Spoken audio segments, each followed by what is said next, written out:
भैया जी कहीं में आप तमाम सारे लोगों का बहुत बहुत शुक्रिया, थैंक यू सो मच। वो तमाम सारे लोग जो शो में आए हैं, शरीक हो रहे हैं, उन सब का बहुत बहुत शुक्रिया, थैंक यू सो मच। बातचीत का सिलसिला शुरू करूंगा, वो नन्हे मुन्ने वो तमाम सारे, thank you sir, thank you so much, बहुत बहुत शुक्रिया, thank you ma'am, thank you so much. बातचीत का सिलसिला शुरू करेंगे। कहां से आना हुआ आपका?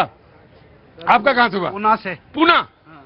वो उधर मैंने तो, हाँ जी, आपके लिए आए। हम आपके लिए आए है ना। मैं तो एक बात और कह देता हूँ, आई लव यू। हाँ sir, thank you so much sir, thank you so much. Pune से आए हैं, बहुत बहुत शुक्रिया। क्या नाम है आपका? अनिल लीलानी। अनिल जी, बहुत बहुत शुक्रिया। सर आप कहाँ से हैं? सर हम वैसे तो पानीपत से आपसे मिलने आए, वैसे हम ऑस्ट्रेलिया से हैं दोनों, ये मेरी वाइफ है। ऑस्ट्रेलिया से, बहुत बहुत शुक्रिया, बहुत बहुत। ऑस्ट्रेलिया में कहाँ है? सर गोल्ड कोस्ट में जी। आज स्पेशल आपसे मिलने आए हैं हम पानीपत से। पानीपत से हैं, ऑस्ट्रेलिया में रहते हैं, बहुत बहुत शुक्रिया, थैंक यू सो मच। हम दोनों आपसे, हम यहाँ पे जो मौजूद हैं बातचीत करेंगे, आपको इस सिलसिले से जोड़ेंगे, बहुत बहुत शुक्रिया। सर नाम बताइए अपना? गौरव छाबड़ा सर। गौरव जी, और आप? सुमिति। सुमिति, बहुत बहुत शुक्रिया। और भैया तुम कहाँ से आ गए? सोनिया विहार से। सोनिया विहार से। पानी मिलता है दिल्ली को वहीं से, है ना, बहुत बहुत शुक्रिया, थैंक यू सो मच। इनका क्या नाम है? इनका सौरभ नाम है। सौरभ, बहुत बहुत। और इनका? गौरव नाम है। सौरभ और गौरव के पिताजी का भी बहुत बहुत स्वागत है, बहुत बहुत शुक्रिया, थैंक यू सो मच। और आप दोनों लोग जुगल जोड़ी कहाँ से आई? जी हम तो दिल्ली से ही हैं। हाँ जी, दिल्ली से। रहने वाले कहाँ के हैं? रहने वाले उत्तराखंड से हम। हाँ, उत्तराखंड बताओ, दिल्ली तो बस ठीक है, काम करे हो तो वापस लौट के जाओगे कि नहीं जाओगे? बिल्कुल बिल्कुल। हाँ, बेसिकली तो उत्तराखंड से। उत्तराखंड में कहाँ से? पौड़ी गढ़वाल। पौड़ी गढ़वाल से, बहुत बहुत शुक्रिया। मुझे जब मैं जाता हूँ उत्तराखंड तो लोग कहते हैं कि सारे लोग तो चले गए, घरों में ताले लटक रहे हैं, लेकिन वापस आना जाना जरूरी है, जड़ों को पकड़े रहिएगा। बहुत बहुत शुक्रिया सर, थैंक यू मैम। कहाँ से आना हुआ आपका? मैं बिहार से हूँ सर। बिहार में कहाँ से? सारण। सारण से, बहुत अच्छी बात है। मैं तो जाना हुआ था चुनाव में, 3 महीना वहीं गुजारे मैंने, बहुत बहुत शुक्रिया। बताओ तुम कहाँ से? फिरोजपुर पंजाब। फिरोजपुर पंजाब से, बहुत बहुत स्वागत है। और मैम आपका कहाँ से आना हुआ? गुड़गांव से। गुड़गांव से, बहुत बहुत शुक्रिया। और सर आप? मैं गुड़गांव आरडी सिटी से कमल सेठी। कमल सेठी जी, बहुत बहुत जी, भैया जी का तरफ से भी बहुत बहुत स्वागत है, बहुत बहुत शुक्रिया। सर जी बताइए। हाँ, मैं सारण से आया हूँ। सारण से? हाँ, तो सारण से इन्हीं के साथ तो हैं? नहीं हम आए अलग अलग आए हैं। अच्छा, ओ खरीदारी करने आए हैं, बहुत अच्छी बात है, बहुत बढ़िया बात है। कनाट में बहुत बहुत शुक्रिया sir, thank you so much. जनाब? जी मैं अहमदाबाद गुजरात से। अहमदाबाद गुजरात से, केम छो? मजामा। तो ये तमाम सारे लोग जो आज शो में इकट्ठा हैं, उन सबसे बातचीत का सिलसिला जोड़ने का मौका लगेगा। मेहमान भी हमारे आ ही गए हैं। अनुज अत्री जी शो से बहुत पहले से जुड़े हुए हैं, कांग्रेस का पक्ष रखेंगे, आते रहे शो में, बहुत बहुत शुक्रिया, थैंक यू सो मच। अनंत अमित जी बिहार से आते हैं, बहुत बहुत शुक्रिया, thank you so much, BJP का पक्ष रखेंगे। अभिषेक तिवारी जी बहुत समय से आते रहे हैं शो में, आज बहुत दिनों बाद आए हैं, बहुत बहुत शुक्रिया। उत्तरायण की प्रतीक्षा कर रहे थे, 14 जनवरी बीत जाए उसके बाद आएंगे, बहुत बहुत शुक्रिया, थैंक यू सो मच। आम आदमी पार्टी का पक्ष रखेंगे, बहुत बहुत शुक्रिया। विनय सिंह बिन्नू जी समाजवादी पार्टी, आप सारे लोग इनको जानते हैं, बहुत बहुत शुक्रिया, thank you so much. Rahul Lal ji पत्रकार हैं, बहुत बहुत शुक्रिया, thank you so much. Swati Tiwari ये भी बिहार से आती, कवित्री भी है, राजनीतिक विश्लेषक, बहुत बहुत शुक्रिया, थैंक यू सो मच। और सुप्रीम कोर्ट से ताल्लुक रखने वाले एडवोकेट दिव्यांशु पांडे जी, बहुत बहुत शुक्रिया, थैंक यू सो मच। बातचीत का सिलसिला शुरू रखूंगा, लेकिन आपको अपनी बात भी कहनी है, यकीनन आप अपनी बात कहिए। क्या नाम है बेटा तुम्हारा? मंजीत। मंजीत, गिटार बजाते हो? हाँ, थोड़ा बहुत। किसी दिन मौका मिलेगा तो यहाँ बजाना, जरूर बजाना। आप सर कहाँ से हैं? दिल्ली से। दिल्ली से। ज्ञानेश कुमार जी चुनाव प्रबंधन या चुनाव मैनेजमेंट पर बोल रहे थे एक अंतर्राष्ट्रीय सम्मेलन में। 2-3 बातें हैं, क्योंकि एसआईआर को लेकर बार बार जिक्र होता है, उसका मैं यहां पे एक लेखा जोखा रखता हूं। बिहार में गलत नाम जुड़ा नहीं, कोई गलत नाम जुड़ा नहीं, सही नाम हटा नहीं, अपील 0 थी। यानी वो जो बाद में उन्होंने कहा कि जिनको लग रहा है गलत हुआ है वो आए, बिहार वाले जरा ध्यान से सुन रहे हैं, वो आए और बात को रखें, तो अपील 0 थी। एक भी शिकायत इलेक्शन कमीशन के सामने नहीं आई। कहीं रीपोल, यानी होता था पहले की 70 सीटें हैं और 70 सीटों में 15 जगह फिर से रीपोल कराना पड़ेगा क्योंकि कुछ गड़बड़ियां हो गई। इलेक्शन कमीशन के चीफ इलेक्शन कमिश्नर का कहना है कि कहीं भी रीपोल की जरूरत नहीं हुई, वोटर लिस्ट में कोई गलत नाम जुड़ा नहीं। उन्होंने कहा कि कोई गलत नाम जुड़ना नहीं चाहिए और जो सही नाम है वो डिलीट नहीं होना चाहिए। उन्होंने बात दरअसल आगे बढ़ी है, एसआईआर पे आज बातचीत होगी। उसमें एक बात है कि क्योंकि ये मसला सुप्रीम कोर्ट में है, तो वहां पे इलेक्शन कमीशन ने अपनी बात रखी और उस बात में रखने के सिलसिले में जो वहां उन्होंने बात रखी सुप्रीम कोर्ट में, वहां उन्होंने एक बात ये रखी कि ममता बनर्जी यानी पश्चिम बंगाल का जिक्र कर रहे हैं, एसआईआर को नुकसान पहुंचाने के लिए भड़काऊ भाषण दिए। ये बात वो टीएमसी की नेता के लिए तरफ इशारा कर रहे हैं। ममता ने डर फैलाने के लिए प्रेस कॉन्फ्रेंस की और भ्रामक और गलत जानकारियां दी, ये इलेक्शन कमीशन का कहना है सुप्रीम कोर्ट में। लेकिन सुप्रीम कोर्ट ने एक बात और कही, उन्होंने कहा कि तार्किक विसंगति का कारण जो नाम डिलीट किए गए, जो नाम हटाए गए, अब तार्किक विसंगति है कि बाप बेटे की उम्र को लेकर तमाम बातें कही गई। बाप की उम्र में बेटे की उम्र में कितना फर्क होना चाहिए, इसको लेकर बहुत सारी बातें आई हैं। तो उन्होंने कहा कि जो तार्किक विसंगति की वजह से जो नाम हटाए गए, उसमें उन्होंने कहा कि वो सारे नाम सार्वजनिक किए जाने चाहिए। ये सुप्रीम कोर्ट ने कहा कि जो भी आपने डिलीट किया उन नाम को आप सार्वजनिक करिए, उसकी लिस्ट जो है प्रकाशित करिए और लोगों को बताइए। तार्किक विसंगति संबंधित दस्तावेज जमा करने के लिए भरपूर समय भी देना चाहिए। ये इलेक्शन कमीशन का ये सुप्रीम कोर्ट का आदेश था। ये बातें थी जो महत्वपूर्ण मैं रखता जा रहा हूं।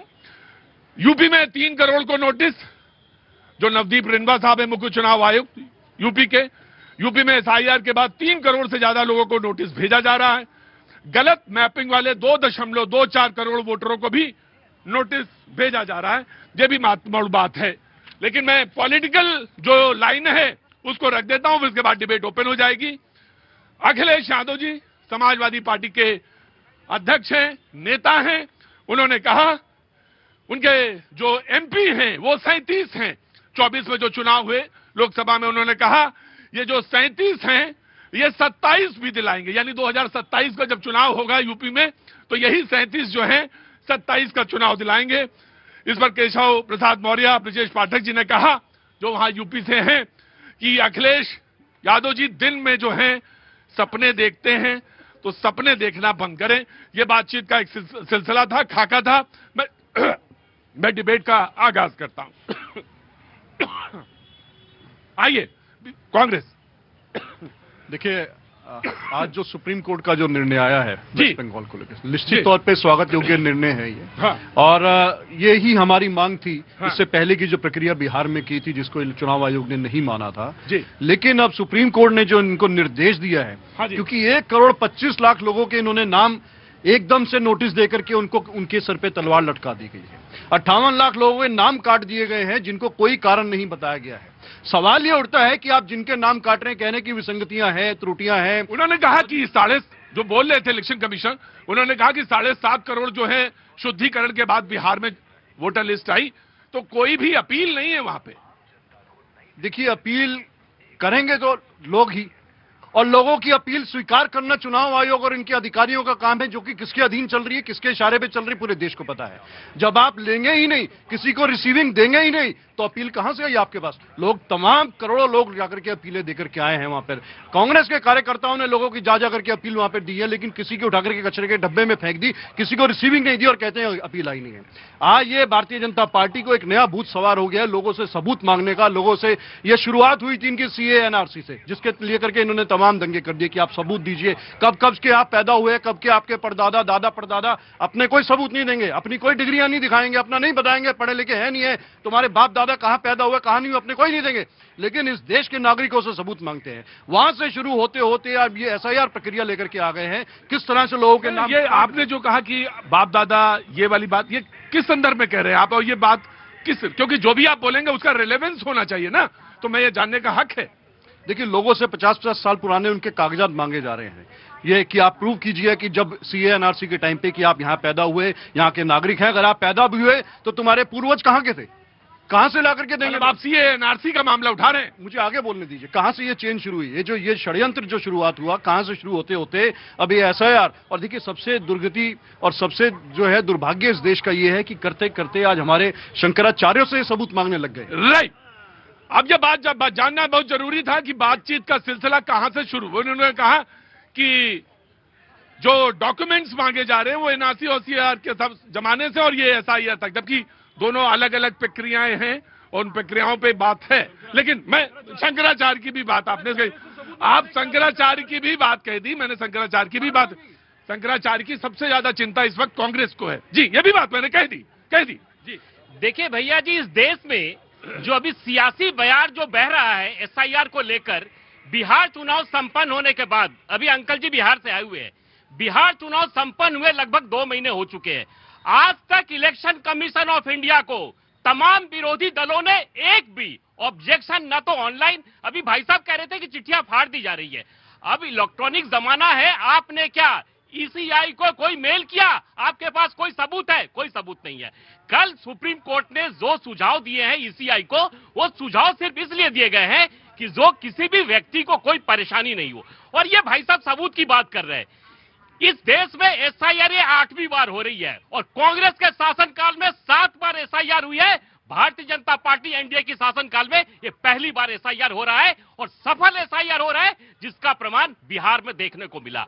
आज जो पश्चिम बंगाल की स्थिति बनी हुई है, पश्चिम बंगाल में जो ये जमाई टोला जो बना के बैठे हुए हैं, उन जमाई टोला वालों को हटाने के लिए और तमाम विरोधी दल, देखिए बयान जब दें बोले तो थोड़ा संयत होके बोले, और मैं आपको भी दूंगा। ये जमाई टोला कौन है मुझे नहीं मालूम, अब मैं बंगाल से परिचित हूं, तो इसलिए जो बात कहें वो उसको बहुत सोच समझ के बोले।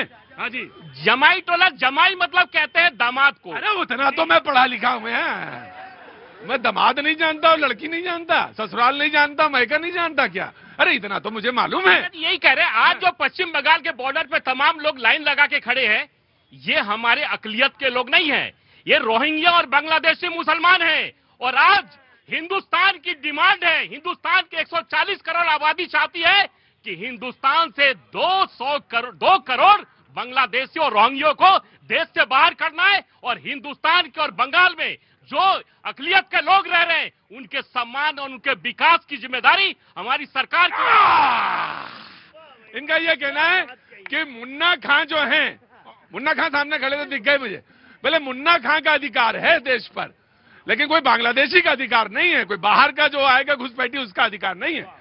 इनका मुन्ना खां का पूरा संसाधन पे अधिकार है। एक क्लैरिफिकेशन का चांस आपको, शंकराचार्य पे आपने कहा था, उस पर वो बोले नहीं, तो मैं ये आपको बता दूं कि शंकराचार्य के आंदोलन यही हो रहा था दिल्ली में, 60 का जमाना था, गोलियां चली थी उसमें, तब आपको नहीं परेशानी हुई? इसका कोई जवाब नहीं देते हैं आप लोग, हैं? और आज आप शंकराचार्य की बात करते हैं। देखिए सवाल यही है प्रतीक जी, जो आपने जवाब दिया और सवाल किया। आज अगर हम आज की बात करते हैं ना भारतीय जनता पार्टी से, तो आप जैसे हमारे प्रबुद्ध पत्रकार 60 पे पहुंच जाते हैं। अरे 60 में जो हुआ उसका 60 के जमाने में लोगों ने 60 का सवाल। अच्छा, जो गुरुजी जो बीज बोया है आपने, और आप कह रहे हैं उस बीज में आम का पेड़ निकाल लो, मेरी बात सुनिए, या तो माफी मांग ले। जो आज जो बीज बोया जा रहा है हम उस पर वर्तमान पे बात कर ले। जो शंकराचार्य जी के साथ जिस तरह से उनसे कल रात को 12 बजे उनको उत्तर प्रदेश की सरकार उनको चिट्ठी लेकर के नोटिस भेजती है कि आप शंकराचार्य हैं या नहीं है, अपना सबूत दीजिए, आप सिद्ध कीजिए। आज शंकराचार्यों से सबूत मांगा जा रहा है। राइट, मैं 10 सेकंड और लेना चाहूंगा। हमारे साथी ने बहुत अच्छी बात की, जो भारतीय जनता पार्टी कहती है बार बार रोहिंग्या और घुसपैठियों का। अरे साहब 11 साल 12 साल हो गए, बताइए कितने घुसपैठी आपने बाहर किए? हमारी सरकार थी 10 साल यूपी की, 87,000 रोहिंग्या को वापस भेजा। अभी तक ये मानते हैं आपकी है रोहिंग्या हैं? कितने वापस, सुनिए मेरे, कोई बात नहीं है, वापस भेजा हमने 87,000। और ये जो घुसपैठी और रोहिंग्या का जो बार बार रोना रोते हैं, इन 12 सालों में इन्होंने 10,000 रोहिंग्या भेजे। और आपने बताइए बिहार में आपने नाम काटे रोहिंग्या घुसपैठियों के नाम पे, कितनों को वापस भेजा? Samajwadi party please come quick. हाँ जी, अब तो तालाब का पानी बदल दो, अब तो तालाब का पानी बदल दो, क्योंकि ये कमल के फूल अब कुम्हलाने लगे हैं। मैं इन बातों से आओ आगे आओ। कौन सी किताब पढ़ी है आज तुमने? दुष्यंत कुमार की। हाँ? दुष्यंत कुमार। दरख्तों के साये में धूप लगती, आज पढ़ के आयो गुरु है। हो गई है पीर पर वस्ती पिघलनी चाहिए। बोलो, तुम बोलो, नहीं तो पूरी बात निकल जाएगी आगे। हाँ? नहीं बिल्कुल। हाँ? अभी हमारे भारतीय जनता पार्टी के मित्र कह रहे थे हाँ? कि कितने आपने जो है एप्लीकेशन दिए, कितनी शिकायतें की। आपको भी पता है, अभी पिछली बार चुनाव हो रहा था, हजार हमने एफिडेविट दिए थे। बता दे कितने शिकायतों पर चुनाव आयोग ने संज्ञान लिया? कहीं नहीं लिया है। आज ये कह रहे हैं कि हम जो है चुनाव आयोग को शिकायत करें। करोड़ों लोगों के नाम आज वोटर लिस्ट में नहीं है, उनके यहाँ नोटिस गया है, मैं मानता हूँ गया है नोटिस। हमारे यहाँ भी हमारी माताजी भी है, वो प्राइमरी पाठशाला की प्रधानाध्यापक थी, जबकि सालों साल से वोट डाले उनका भी नाम काट दिया गया था। हमने 3 बार प्रयास किया तो नाम जुटा है, काफी प्रयास। तो आप बताइए कितने लोग हैं सक्षम कि इतनी बार जा करके प्रयास कर पाएंगे। लेकिन मैं आपको बता दूं, कहीं न कहीं इनकी मंशा है कि चुनाव को कहीं न कहीं बेईमानी से जीतने का प्रयास। अच्छा मुझे बताओ, ये नाम जो कटता है उससे फायदा क्या है इनको? क्या फायदा है? हाँ। इनके वॉलंटियर टहलते रहते, ये नहीं, हम ये रुको, इतनी देर से बहस हो रही है। ये जो नाम कटवाते हैं तुम्हारे मुताबिक, सो कॉल ये नाम कटवा देते हैं, तो इससे इनको क्या फायदा होता है? बता तो रहा हूं, इनके वॉलंटियर टहलते रहते हैं, ये देखते हैं किसको वोट देने वाले लोग हैं, गांव गांव में लोग, ऐसे लोगों का नाम दे करके नाम को कटवाएगा। अब तुम तो कान में क्या तेल डाल के बैठे हो? अरे तेल कहाँ, हमारे तो पीडीएफ प्रहरी लगातार तैयार है, हम तो उसका बचाव कर ही रहे हैं, हम तो लगातार प्रयास कर रहे हैं। लेकिन अभी बात कर रहे थे मुक्तेश्वरानंद की बात कर रहे थे। सुप्रीम कोर्ट ने 2022 में ये निर्णय दिया था कि इनका पट्टाभिषेक नहीं हो सकता, लेकिन उनका पट्टाभिषेक 2 शंकराचार्य। देखो मैं शंकराचार्य पे बहस नहीं कर रहा हूँ। क्यों नहीं? मेरी बात सुनो। हमारी संस्कृति सनातन की बात करते हैं। आज जो है जब एक मिनट, अरे रुको, कौन से बहस? एक मिनट को, किस पे बहस हो रही है? काहे पे बात कर रहे हो तुम? SIR पे। इनके गुरुजी का नाम बताओ। किसके? अब मुक्तेश्वरानंद जी के गुरुजी का नाम। स्वरूपानंद। हाँ, स्वरूपानंद जी ने क्या कहा था जब मंदिर आंदोलन चल रहा था, तब बताओ। स्वरूपानंद जी ने जो भी कहा था मुझे नहीं मालूम। बताओ, हिंदू तो तुम भी देखो, जितने सनातनी हम उतने सनातनी तुम। देखिए, बचाव मत करिए, लेकिन बिल्कुल बचाव मत करिए। अभी कोई बात हो जाती है किसी के साथ तो ये कहते घोर अपमान, सनातन का अपमान। आज क्या हो रहा है? नंगा नाच। एक ब्राह्मण बटुक का शिखा पकड़ करके अब घसीट करके ले जा रहे, यही सनातन है, यही आप बताने का प्रयास कर रहे हैं। Right, take your point. हाँ जी, स्वाति बिन्नू भैया जो बोल रहे थे, मैं ज्यादा नहीं बोलूंगी, बस एक बात बोलूंगी कि आज समाजवादी पार्टी और कांग्रेस को सनातन के पक्ष में बोलता हुआ देख के मन को बहुत सुकून मिला है और भारत की जनता बहुत प्रसन्न है इस राजनीति से। अब आते हैं मुद्दे की बात पर।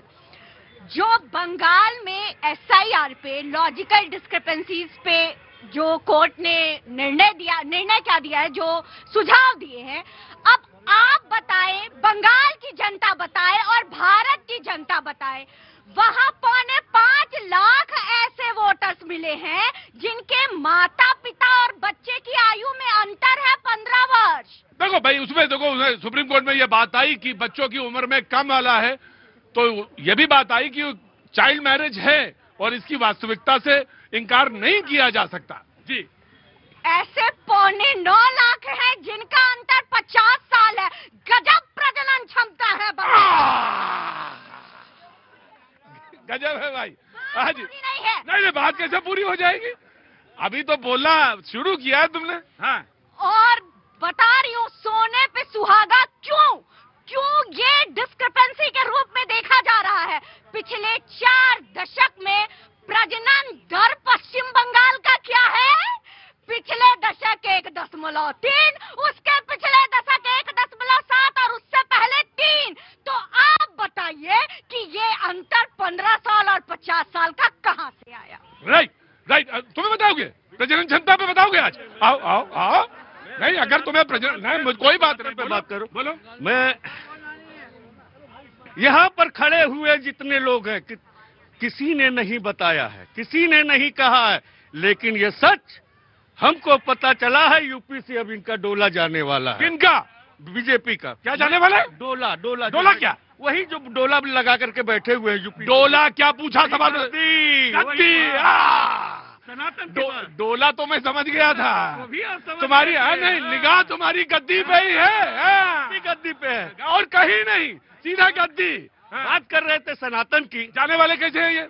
जाने वाले हैं, प्रदेश की जनता बता रही है। 2024 में उसका आभास हो गया इनको। अच्छा, हाँ बिल्कुल। लेकिन एक चीज बता दे, सनातन की बात कर रहे हैं। मैं सनातन पे आऊंगा। रुको, सुनो सुनो समाजवादी को सुनो मेरी बात, तुम पीडीए पे सुनो मेरे, नहीं, मैं यहाँ पे आ रहा पीडीए है हूँ, तो क्या सनातनी नहीं है? तुम सीडीओ मैंने नहीं, कहा क्या दलित पिछड़ा अल्पसंख्यक मैं तुम्हारे ऊपर सुनो, सनातनी नहीं, हिंदू नहीं है? अरे सुनो, क्यों नहीं अरे है? हाय तो क्यों नहीं बोले बोल तुम कह रहे पीडीए हो तो हम सनातनी नहीं है? तुम पीडीए पे ध्यान लगाओ, अभी आ रहे हैं जी। Now please respond very quick. अभी सपा के मित्र कह रहे थे, अभी आपने जैसा कि प्रोमो में बताया कि अखिलेश यादव जी ने यह कहा कि 37 के सहारे 2027 का चुनाव जीतेंगे। 2047 तक तो उत्तर प्रदेश में वैकेंसी ही नहीं है, तो ये चुनाव कहां से जीतेंगे? भाई वो 27 बता रहे हैं, आप 47 बता रहे हैं। हम तो 12.5 करोड़ आबादी बिहार उत्तर प्रदेश की उन जनता के सहारे चुनाव में जीतना चाहते हैं, और ये 37 के सहारे 37 का चुनाव 27 का चुनाव जीतना चाहते हैं। हम तो कह रहे हैं 47 तक में वैकेंसी ही नहीं है। राइट, रुको मैं आ रहा हूँ। आज बहुत दिनों बाद आम आदमी पार्टी आई है, तो आम आदमी पार्टी का स्वागत है और इनकी बात जरूर लेनी चाहिए जी। प्रतीक भाई जिस मुद्दे पर आज डिबेट हो रही है, मुझे लगता है कि हर एक व्यक्ति के 140 करोड़ लोगों के लिए बहुत ही महत्वपूर्ण विषय है। जो आज केवल ये घुसपैठी और रोहिंग्या का मुद्दा नहीं है, ये देश के सुरक्षा के और हर एक नागरिक के भविष्य का मुद्दा है। भारतीय जनता पार्टी के मोड ऑफ ऑपरेंडी बन गया है। ये राजनीतिक टूल की तरीके से, हथियार की तरीके से यूज कर रहे हैं। जहां जहां भी चुनाव होता है वहां पे इलेक्शन कमीशन पहले पहुंच जाता है, ईडी सीबीआई पहुंच जाती है, आईटी इनकम टैक्स वाले पहुंच जाते हैं, पूरा माहौल बनाना स्टार्ट कर देते हैं। पहले इन्होंने दिल्ली में किया, हरियाणा किया, महाराष्ट्र किया, अब ये बिहार गए, बिहार के बाद अब ये बंगाल पहुंच गए। इतने बर्फ हो गए, आज तक एक भारतीय जनता पार्टी प्रवक्ता यहाँ पे हैं, एक उनको चुनौती देता हूं, एक व्यक्ति का नाम बताए जिनको इन्होंने घुसपैठिया निकाले और घुसपैठिया बना करके निकाले, उनको देश से बाहर क्यों, एक व्यक्ति के नाम बताएं, ये बता नहीं पाएंगे। तो ये भारतीय जनता पार्टी के मोड ऑफ ऑपरेंडी बन गया है।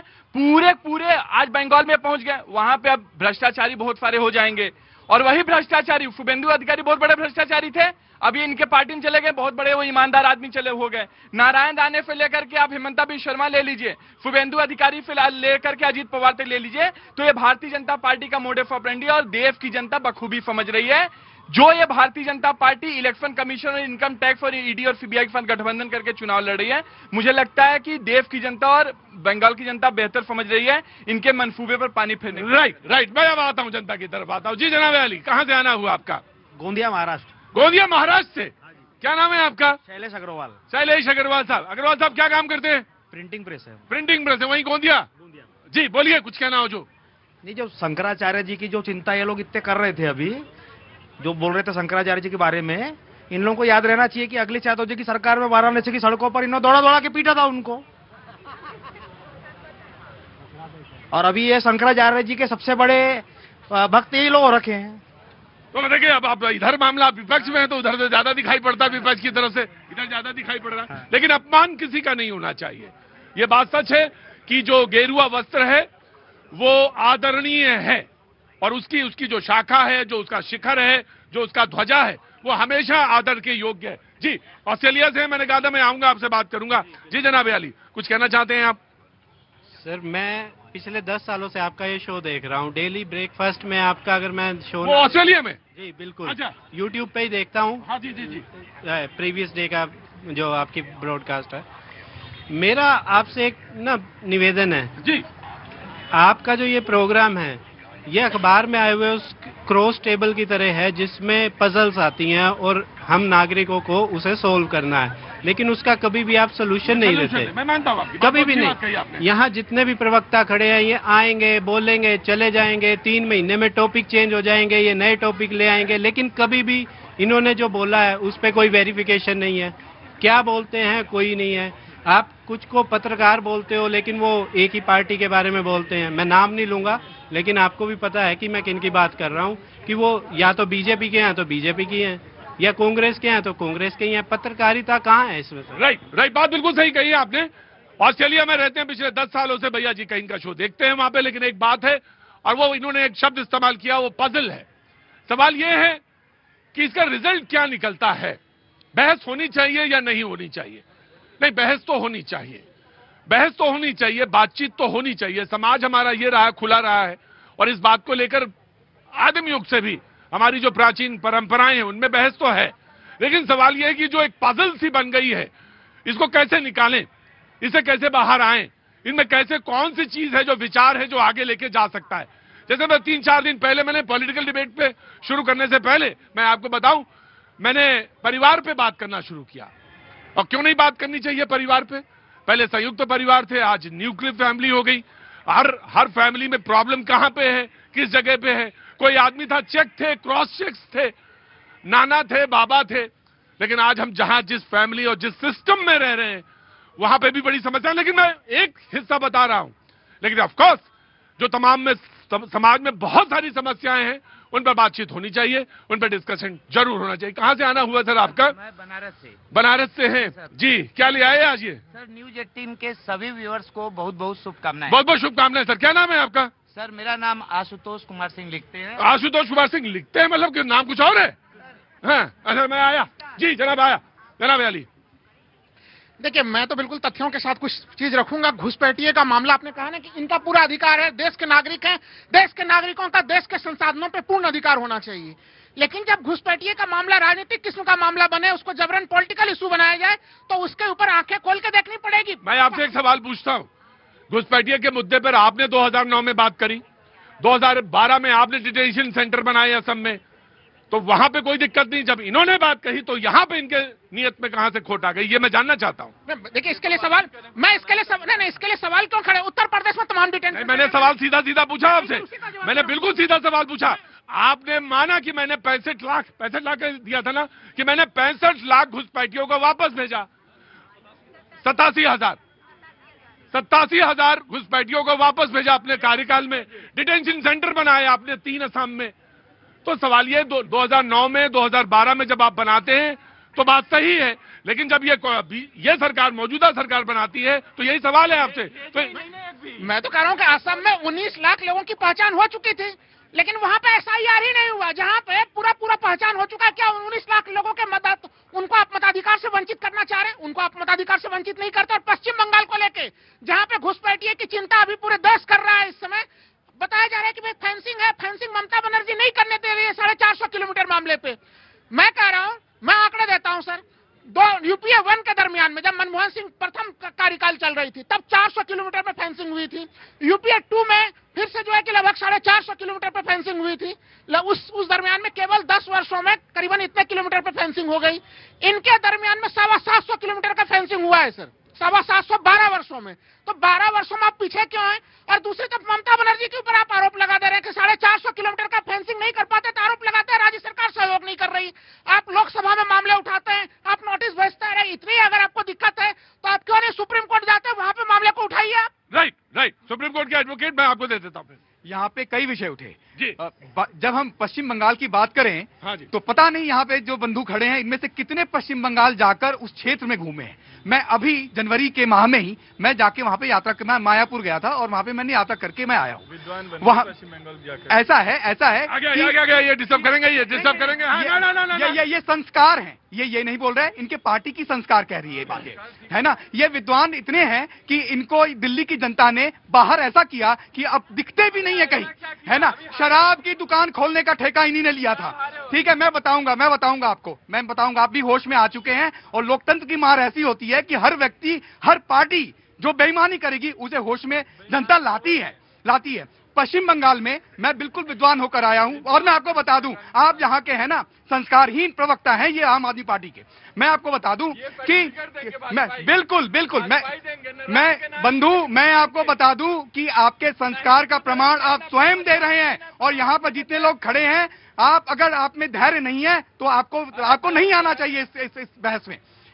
पश्चिम बंगाल में जो बॉर्डर हैं वो इतने पोरस हैं कि असंभव है। मैं तुमको एक पॉज देता हूं। ये डिबेट में दरमियान तो मैं नहीं पैदा हुआ, ऐसा नहीं थी कि डिबेट चल रही थी मैं पैदा हो गया एकदम से, लेकिन मैं इसके दांव पे सारे जानता हूं और उस्तादी भी जानता हूं। जब कोई आदमी बोल रहा हो पीछे से बोलना शुरू कर दो तो जब क्या होता है उसकी विचार श्रृंखला टूट जाती है।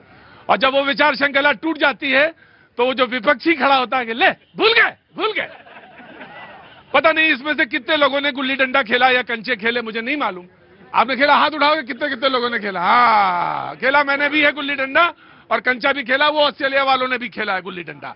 होता यह था कि जब हारने लगते थे वो जो गुल्ली थी ना, गिल्ली, वो उठा के फेंक देते थे तालाब में, जा अब खेल ही नहीं बंद हो जाएगा।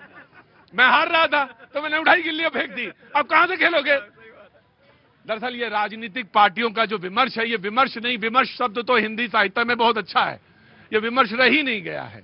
ये दरअसल वही जो बात आपने कहा कि एक पजल बन गई, एक पहेली सी नुमा घुमाया जा रहा है और इसके अलावा कुछ नहीं। नाउ यू स्पीक, मैं आपको पूरा चांस देता हूं। यहाँ पे कई बातें उठी। एक तो बात ये थी कि भाई दिन में सपना देखना सरकार बनाने की, हर व्यक्ति, हर पार्टी को यह अधिकार है कि वह सपना देखे। 2012 में समाजवादी पार्टी ने सपना देखा था कि हम 64 सीट जीत कर आएंगे, हम प्रधानमंत्री भी बनेंगे। मुलायम सिंह यादव जी का सपना था, इसमें कोई रोक नहीं है और कोई गलत भी नहीं, कोई गलत नहीं है। दूसरा विषय ये कि कांग्रेस के प्रवक्ता ने कहा, हमारे प्रवक्ता ने कहा कि रोहिंग्या हैं यहां पर। मैं तो कहता हूं कि अगर पता भी बता देते तो एसआईआर की जरूरत ही नहीं पड़ती। अगर बता देते कहां पर हैं, तो इन्होंने ढूंढ के निकाला। अब रोहिंग्या, अब ये कहते हैं कि कितने लोग पकड़े गए। 2 नवंबर 2025 के द हिंदू अखबार में मैंने पढ़ा था कि 48 बांग्लादेशियों को भारत से भागते हुए बीएसएफ ने पकड़ा। अब ये पकड़े जा रहे हैं, भाग रहे हैं। 22 तो यही डिटेन हुए, यहीं पे डिटेन हुए। तो ये भ्रम, तो ये जितने भी पॉलिटिकल पार्टीज हैं, हाँ 87,000 आपने पकड़े और इन्होंने अब यहाँ पे चंद दहाई हाँ मतलब आप ज्यादा पकड़ने में आप माहिर हैं, आप जानते हैं कि चोर कौन सा है। आप माहिर आदमी हैं, आपको मैंने मालूम है। आप वो वाली बात जो ना कपड़े देख के पहचान लेते हैं, आप पहचान आप भी लेते हैं। हाँ प्रतीक जी, तो इसमें तो यहाँ पर जब हम एसआईआर की बात करें तो सुप्रीम कोर्ट बहुत ही पारदर्शी तरीके से समय दे चुका है। अब सवाल यह है कि एसआईआर पे भ्रम न फैलाकर इन्हें यह कहना चाहिए कि युवाओं के नाम भी जुड़ रहे हैं। इस पर इसकी बात नहीं कर रहे, ये घुसपैठियों की ही बात क्यों हो रही है? जो मर चुके हैं उनका नाम कटना चाहिए। Now the debate is open. अब आप अपना हाथ उठा सकते हैं, बात कर सकते हैं। मैं आया जी, बोलो भाई। सिक्योरिटी गार्ड मांगे इंसाफ, भ्रष्टाचार के खिलाफ लड़ रहा हूं। मोदी जी ने कहा कि खाऊंगा ना खाने दूंगा, 500 रुपए में 5,000 रुपए महीने में देने पड़ेगा। अच्छा, यानी आपका पैसा काट लिया जाता, तनख्वाह का पैसा नौकरी से भी हटा दिया गया, पैसा कुछ काट के गार्ड वाले को दे दिया जाता है। ये गलत है। सिक्योरिटी गार्ड्स में तनख्वाह कुछ बताई जाती है, दिया कुछ जाते हैं। मैं आपकी बात को समझता हूं। जी जनाब, कहां से आए? सूरत से, गुजरात से। क्या नाम है आपका? हरीश भाई। हरीश भाई, आपका बहुत बहुत स्वागत है। हरीश भाई बोलिए जी।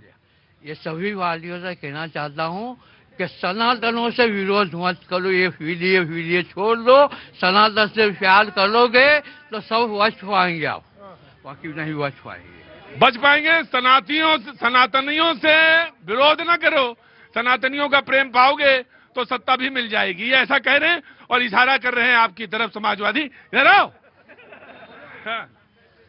महंगाई की बोझ से झुके हुए जनता को देखकर ये न समझो। आजकल कौन सी क्लास में जा रहे हो? इधर आओ मेरे पास। नहीं ये बताओ, आप हमको तो तुम्हें डिबेट करते हुए 6 महीने हो गए, तो हिंदी साहित्य तो तुमने इतनी सीखा नहीं, पढ़ाया मैं नहीं था तुम्हें। लेकिन अब कौन सी क्लास में जा रहे हो? टीचर कौन है तुम्हारा आजकल? जहाँ बैठ करके चाय पिया करते थे, वहीं पे टीचर बनाए। अच्छा चलो, हाँ चलो बोलो। महंगाई के बोझ को देख करके जनता को ये न समझो ये जनता तुम्हारे सजदे के लिए खड़ी है। जो महंगाई की बोझ से झुकी हुई जनता को देख के ये न समझो कि ये जनता तुम्हारे सजदे के लिए खड़ी है। ये क्या था? ये उन्हीं का एक शेर है, जिस्म झुककर बोझ से दोहरा हुआ होगा। याद आ गया? बाप देखो, बाप रहेगा, गुरु ही रहेगा। हाँ, तो जिस्म झुककर बोझ से दोहरा हुआ होगा। मैं सजदे में नहीं था, आपको धोखा हुआ होगा। बीजेपी को बताया, गद्य में कह दिया, पद में पढ़ा था, गद्य में कह दिया। बोलो। पहली चीज। दूसरी चीज बात हो रही थी सनातन की, जिसको लेकर के आप हट गए। अरे असली सनातनी तो समाजवादी पार्टी है। जनता के पैसे से राम मंदिर बना करके आपने उनके धर्म को बेच दिया। हम समाजवादियों ने केदारेश्वर का निर्माण समाजवादियों के पैसे से। कौन सा मंदिर? केदारेश्वर नाथ मंदिर का निर्माण इसी इटावा में, देखिए इटावा में बना। अच्छा बिल्कुल बन रहा है। कहाँ बनेगा? यही बनवा दे क्या? बताइए तो। नहीं तुम बनवा सकते हो यहाँ। बिल्कुल है, बिल्कुल है। कौन सा मंदिर? केदारेश्वर नाथ। कहाँ बनवाया? इटावा में बनवाया। कितनी? हाँ जी, जनता सब जानती है। जनता ना अपने मोहल्ला में भी बनाकर कहेंगे कि मंदिर बना दिया। मैं जानता हूँ। जी जी जी जी जी जी जी जी मैं आया। रुको, मैं आ रहा हूँ। मैं इटावा जी। जनाब अली, कहाँ से आना हुआ आपका हुजूर? मैं शाहजहानपुर से हूँ। शाहजहानपुर से, बिल्कुल बगल ही में है इटावा, ज्यादा दूर नहीं है। जी बोलिए। ये जो डिबेट हो रही है मंदिर मस्जिद से ऊपर उठ के होनी चाहिए। एसआईआर पर डिस्कशन चल रहा था आपका, तो उस पर डिस्कशन देखिए, सनातन, ये भी सनातनी है, आप भी सनातनी है, हम भी सनातनी है, और जो जनता खड़ी है इसमें 80% सनातनी खड़े हैं, 90%। हाँ जी। हाँ। तो इसमें डिबेट का कुछ है नहीं। देखिए मंदिर बन गया, अब वो कैसे जनता के पैसे से बना, वो बन गया। अखिलेश यादव जी अगली बार आएंगे, वो भी कुछ नया डेवलपमेंट करेंगे। उन्होंने अभी एक सड़क दी है इतनी बढ़िया, लैपटॉप बांटे हैं। देखिए उनके व्यूज से मत वो करिए, उनको समझिए पहले। हालांकि योगी आदित्यनाथ जी ने बहुत अच्छे काम किए हैं। मैं नाम आपका क्या? अमित सिंह। अमित सिंह, क्या काम करते हैं? मैं बिजनेस से छोड़ा। अच्छा, बताने लायक नहीं है काम क्या? काम है जी, कंस्ट्रक्शन का काम। अरे तो अच्छा काम है भाई, कंस्ट्रक्शन का काम क्या बुरा काम होता है? बहुत अच्छा काम है जी। समाज, आम आदमी पार्टी, प्लीज कम फॉरवर्ड जी। प्रतीक भाई, गुल्ली डंडा की बात हो रही थी, खेलना है क्या? तुम खेलो तो टूर्नामेंट और हम खेले तो गुल्ली डंडा, ऐसे तो नहीं चलेगा ना। ना। देखिए ये भाजपाई है ना, तो ये राम भगवान के, ना तो आम के, ना किसी काम के हैं। ये भाजपाई किसी नहीं है। आज हमारे एमपी के ऊपर इन्होंने बोले एआई वीडियो उन्होंने पोस्ट किया, इसलिए एफआईआर कर दिए। मैं तो डंके की चोट पे कहता हूं, तुम्हारे एफआईआर से हम लोग डरने वाले नहीं है। अपने भगवान के लिए, अपने मंदिर को बचाने के लिए 1000 एफआईआर हम कुर्बान करने के लिए तैयार हैं। आपके एफआईआर से हम डरने वाले नहीं है। हम आम आदमी पार्टी अरविंद केजरीवाल के सिपाही हैं। और ये भाजपाई, ये पहली बार थोड़ी ना, काशी कॉरिडोर बना था वहां पे तोड़ दिया, विंध्याचल में इन्होंने तोड़ दिया। देखो भाई, मैं तुम्हें एक बात कहता हूं, मैं तुम्हें एक बात कहता हूं। अरे कोई गलत जा रहे हैं, सही जा रहे हैं, ये तो जनता सब देख रही। मैं तो एक ही बात कहता हूं, एक ही सेंटेंस, एक ही चावल। यहां जितने विपक्ष वाले खड़े हैं वो क्या दावे के साथ ये बात कह सकते हैं कि 45 साल के व्यक्ति को कहें कोई कि भाई आप मेरे बॉस हैं और मैं आपका कार्यकर्ता हूं। अगर कोई कह सकता है, देखो मैं बात सीधे कह रहा हूं, पार्टी का डिसिप्लिन है, पार्टी का डिसिप्लिन है। अगर कोई कह सकता है तो बताए। प्रतीक भाई, मैं एक भाजपाई कह रहे थे, मैंने बोला भाजपाई का मुझे सब कुछ पता है, इनका चाल चरित्र और चेहरा सब कुछ। प्रतीक भाई, मैं कह रहा हूं कि ये, मैं उस पे अभी आ रहा हूं। देखिए इन्होंने अभी अरविंद केजरीवाल ने जैसे ही बोला पुजारियों को हम प्रतिमा उनको एक अधिक राशि देंगे, भारतीय जनता पार्टी पूरा उनके नंगा हो गई। भारतीय जनता पार्टी, अभिषेक झूठ ना बोला करो, अभिषेक झूठ ना बोला करो। तुमने विरोध किए थे, नहीं किए थे? हम कह रहे विरोध है ना। अरे विरोध किए थे, नहीं किए थे उसका? मैं हाँ ना में ही जवाब दूंगा। बता दीजिए, ये करे थे विरोध या नहीं करे थे? किए थे चलो। लेकिन तुमने पहले कहा था, 5 साल जब पहले आए थे, तुमने एक वादा किया था कि मस्जिद के जितने मौलवी हैं सबको मैं पैसे दूं। तुमने दिए थे। तुम आप देखिए, एक आईना नहीं, देखो तुमने, अगर तुमने मौलवियों को पेंशन दी होती तो वो भी शिकायत ना करते। तुमने दी नहीं उनको, तो वो भी बहुत परेशान थे। ये पेंशन नहीं, वो देना था कुछ उनको, मानदेय